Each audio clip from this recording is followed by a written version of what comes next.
Assalamualaikum warahmatullahi wabarakatuh. Alhamdulillah, salatu wassalamu ala rasulillah wa ala alihi wa sahbihi wa sallam. Jamaah salat subuh rahimani wa rahimakumullah.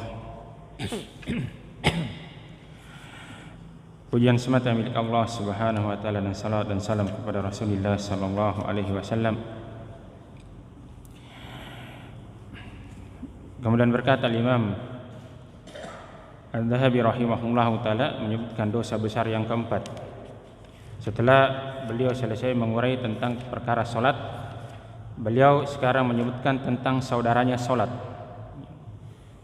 Para ulama menyebutkan ini saudaranya solat, sebab di dalam banyak ayat disebutkan berdampingan, yakni al-kabiratul khamisah, dosa besar yang kelima. Kata beliau, man'uz zakah, menahan zakat, tidak mau membayarkan zakatnya. Ini dosa besar yang dimana sampai Abu Bakar radhiyallahu taala anhu ketika beliau diangkat jadi khalifah, ini diantara yang beliau perangi adalah para pembangkang zakat, dan tidak mau menyerahkan zakatnya kepada Abu Bakar radhiyallahu taala anhu. Kemudian beliau menyebutkan firman Allah subhanahu wa taala, beliau mengatakan, qala Allah taala, Allah subhanahu wa taala berfirman, wala yahsabanna alladziina yabkhaluna bima ataahumullahu min fadlihi huwa khairul lahum.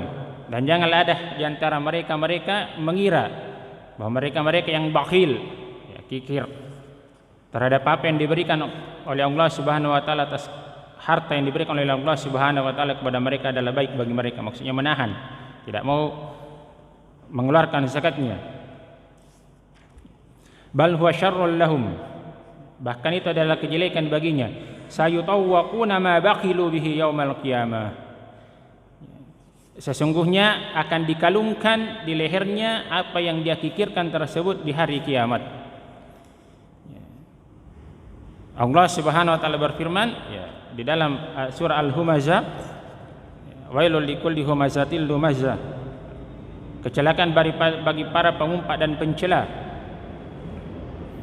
Alladzi jama'a malan wa addadah, yaitu mereka yang mengumpulkan harta dan menghitung-hitungnya, tidak mau mengeluarkan di jalan Allah subhanahu wa ta'ala. Kemudian beliau menyebutkan firman Allah subhanahu wa ta'ala, wa wailul lil musyrikin, celakalah bagi orang-orang yang musyrik, melakukan kesyirikan, alladzina la yu'tuna zakah, yakni mereka yang tidak mengeluarkan zakat. Jadi di antara sifat orang-orang musyrik itu tidak mengeluarkan harta zakatnya, tidak mengeluarkan zakatnya. Nah, beliau menyebutkan beberapa ayat yang berupa ancaman, di antaranya adalah, ini di antara ancaman yang paling keras. Ya. Allah subhanahu wa ta'ala berfirman, walladzina yaknizuna adh-dhahaba wal fiddah, mereka yang mengumpulkan emas dan perak, wala yunfikunaha fi sabilillah, dan mereka tidak menginfakkannya di jalan Allah subhanahu wa ta'ala, fabasyirhum bi'adzabin alim, maka berikanlah kabar gembira kepada mereka dengan adab yang sangat pedih. Yauma yuhma 'alaiha fi nari jahannam, ketika mereka dibaringkan di atas neraka jahannam, fatukwa biha jibahuhum, kemudian disetrika keningnya, wa junubuhum, lambungnya, wa dhuhuruhum, dan punggung-punggung mereka. Hada ma kanaztum li anfusikum, dan dikatakan kepada mereka, inilah yang kalian kumpulkan di hari kiamat, di hari untuk kalian di dunia. Jadi nanti harta yang kita tidak keluarkan zakatnya itu akan dicairkan dalam bentuk, ya, dibentuk di dalam bentuk setrika di dalam neraka, kemudian disetrikakan kepada kita di dahi, lambung dan punggung kita. Ini ancaman yang sangat besar yang datang dari Allah subhanahu wa ta'ala. Kemudian beliau menyebutkan hadis yang semisal dengan itu. Sekarang pertanyaannya, adapun zakat fitrah, insyaallah taala kita bahas di pertemuan berikutnya. Ya, yang banyak yang menahan harta di kita ini banyak juga sebenarnya bukan karena tidak mau, tapi karena tidak paham. Tidak mengerti. Ya, zakat harta itu, ya, ada beragam jenis. Ya, yang pertama emas nisabnya 85 gram, disimpan setahun, dimiliki setahun, dan tahunnya sekali lagi tahun Qamariyah, bukan tahun Syamsiah, jadi Ramadan ke Ramadan. Kemudian perak nisabnya 595 gram. Kemudian emas ini yang ada khilaf, uang ini yang ada khilaf di kalangan para ulama. Apakah dinisabkan kepada perak atau dinisabkan kepada emas? Kalau fatwa Syekh bin Baz rahimahullah taala, beliau memfatwakan dia dinisabkan kepada perak. Perak sekarang kan rendah nilainya Pak, 595 gram itu hanya kurang lebih 6 juta. Perak itu kurang lebih 10.000. Jadi kalau berdasarkan fatwa ini, kalau ada yang punya tabungan 6 juta, ya maka dia simpan setahun, maka sudah harus keluar zakatnya. Ya, tapi sebagian ulama yang lain seperti Syekh Sulaiman Al-Ashqar, kemudian Syekh Sulaiman Ar-Ruhaili, itu beliau mengatakan, ya kalau Syekh Sulaiman Ar-Ruhaili dia kembalikan kepada urf setempat. Maksudnya kalau di negara kita yang mana yang dianggap berharga. Kalau sekarang perak kan tidak dianggap lagi di negeri kita, tidak tahu di negeri yang lain. Maka yang jadi tolak ukur adalah emas. Emas 85 gram. Sekarang berapa harga emas? Kurang lebih 1 juta ya. Jadi kalau ada yang punya uang tabungan 85 juta, itu sudah harus keluar zakatnya 2,5%. 2,5%. Jadi kalau ada uang 100 juta sudah dipegang setahun, disimpan setahun, maka dia harus keluar zakatnya sebanyak 2.500.000. Nah, gimana kalau misalnya begini? Emas yang biasa dipakai sebagai perhiasan secara mutlak itu tidak keluar zakatnya. Hanya saja banyak orang yang membeli emas, di samping dia pakai sebagai perhiasan, itu juga dia jadikan sebagai bentuk tabungan. Ya kan begitu Pak ya? Beli saja emas, di samping kita pakai, kalau ada darurat bisa langsung dijual. Jadi dua fungsinya. Nah, kalau yang seperti ini, maka pendapat yang lebih hati-hati dia keluarkan zakatnya. Nah, gimana kalau misalnya dia punya emas cuma 40 gram, tapi dia punya uang yang cukup untuk membeli emas 45 gram, maka ini digabung. Ini digabung. Demikian pula kalau dia punya perak 100 gram dan dia punya uang untuk membeli perak senilai berapa sisanya? 495 gram, maka dia harus keluarkan zakatnya 2,5%, tidak boleh kurang, boleh lebih. Kurang sedikit tidak sah. Ya, sama saja dengan sholat, kurang 1 rakaat, sujudnya kurang 1 rakaat, tidak sah sholatnya. Sama dengan emas, sama dengan zakat. Ini zakat harta. Ada juga zakat perdagangan. Nah, ini lain lagi uraiannya. Zakat apa lagi? Peternakan. Zakat peternakan itu ya sekarang kayaknya tidak ada yang punya kalau di sekitaran kita. Tapi yang punya peternakan sapi itu ada. Kambing, ayam nggak ada zakatnya, kecuali kalau dia jadikan barang dagangan. Itu ada perinciannya di kitab-kitab fikih. Yang kita inginkan di sini adalah bahwasanya dosa di antara dosa yang paling besar adalah menahan zakat. Kita sebutkan satu hadis Nabi sallallahu alaihi wasallam. Karena Nabi sallallahu alaihi wasallam kamsun bi kamsin, ada 5 yang akan mendatangkan 5 yang lain. Ya, maka Rasulullah sallallahu alaihi wasallam ditanya, yang mana itu? Maka beliau mengatakan, mana qada qaumul ahda illa sallallahu alaihim aduwahum. Tidaklah suatu kaum melanggar sebuah perjanjian. Nah, ini bahayanya ya, melanggar janji. Dia sudah tekan perjanjian, kita saling menjaga, saling begini, kemudian dia langgar.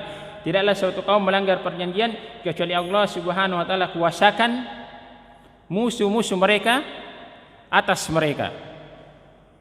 Jadi, nah ini pelajaran Pak ya. Telah kita sebutkan bahwa perjanjian zimmatul muslim wahidah, perjanjian kaum muslimin itu satu. Jangan ketika kita misalnya dikalahkan oleh musuh-musuh kita langsung mengatakan ini gara-gara ini, gara-gara ini. Lihat dulu diri kita, mungkin kita telah melanggar perjanjian kita sendiri, atau melanggar perjanjian yang telah dibuat oleh saudara kita. Saudara kita sudah berjanji menjamin seorang muslim tidak boleh diganggu, kita pergi dan ganggu, kita dikalahkan oleh musuh kita, mungkin itu sebabnya. Kemudian yang kedua, Wa ma hakamu bi ghairi ma anzalallahu illa fasyafihimul faqar. Nah, dan tidaklah mereka berhukum dengan hukum selain yang diturunkan oleh Allah Subhanahu wa taala kecuali tersebar di tengah-tengah mereka kefakiran.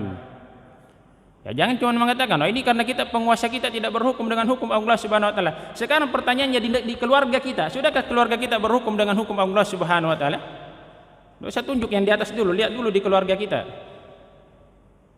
Sudahkah keluarga kita menegakkan sholat? Itu tadi, sudahkah ada harta kita? Sudahkah kita keluarkan zakatnya? Itu dulu. Jangan lihat orang, lihat dulu di keluarga kita. Ya, jangan lihat dulu di keluarga kita. Nanti ada di pembahasan tentang riba misalnya. Itu kan menghancurkan. Jangan salahkan orang lain, salahkan diri kita sendiri. Sebab ini yang tengah masih merajalela di tengah kita. Kemudian kata beliau, wa ma dhaharat fihimul fahishatu illa fasyafihimul mautu. Ya, dan tidaklah kekejian, maksudnya zina, menyebar di tengah mereka kecuali kematian akan tersebar. Ya, di riwayat yang lain Nabi mengatakan illa fasyafihimut taun, kecuali tersebar di tengah mereka penyakit taun dan penyakit-penyakit yang belum pernah dikenal oleh orang-orang sebelum kita. Sekarang tanya sama diri kita, kenapa corona bisa menyebar? Itu diantara sebabnya, zina dibiarkan merajalela. Dulu di Indonesia malu-malu, sekarang sudah. Ya. Tidak usah kita bicara tentang apalagi konspirasi global atau apa segala macam. Ini sebabnya penyakit-penyakit seperti ini muncul. Sebab zina dibiarkan merajalela, bahkan dibela. Bahkan bukan zina sekarang dibela, LGBT pun dibela. Jelas-jelas penyakit, dosa besar yang menghancurkan kaumnya Nabi Lut. Tidak ada kaum dari nabi-nabi sebelum Rasulullah SAW yang diatap melebihi kaumnya Nabi Lut. Lihat dasarnya kaumnya Nabi Lut. Beliau diteriaki suara keras, digoncang dengan gempa, diangkat ke langit, dibalik dihujani dengan hujan batu. Tidak ada sisa. Yang lain ada yang diminasakan cuma dengan suara keras. Itu saja. Kaum Samud, ada yang ditenggelamkan kaumnya Nabi Nuh, ada yang diberi angin kencang kaumnya Nabi Hud. Tapi kaumnya Nabi Lut diberi teriakan keras, bumi digoncang, diangkat ke langit, langitnya dibalik, dihujani dengan batu. Ini sekarang banyak yang bela di Indonesia, Allahul musta'an. Ini diantara bentuk kekajian. Kemudian kata beliau, nah ini juga, wala tukhfaful mikyala wal mizan illa mana'un nabat wa uhitu bis sinin. Dan tidaklah timbangan dan takaran itu dicurangi kecuali akan ditahan muncul paceklik dan masa-masa yang sulit. Nah, kalau masalah timbangan ini ya sudah masyhur ya. Pokoknya kalau beli langsat pinggir jalan 3 kilo sampai di rumah itu paling 1,5 kilo itu. Tidak usah jauh ya.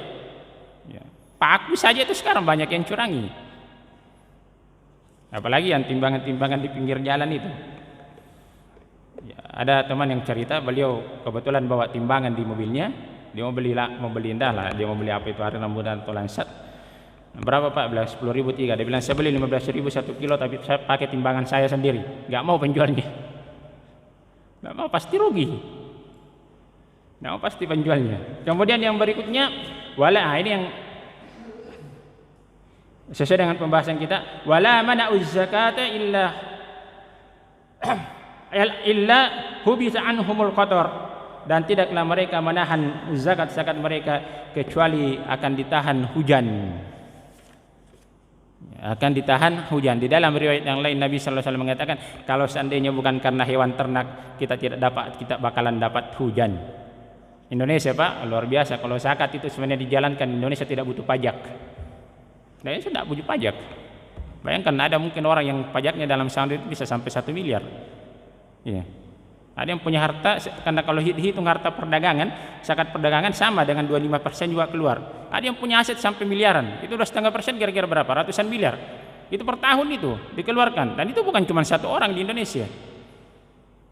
Banyak yang punya harta yang ya istilah orang sekarang crazy rich, ya saking kayanya, ya apalagi orang-orang kaya baru, orang OKB itu, orang-orang kaya baru luar biasa kalau diambil itu.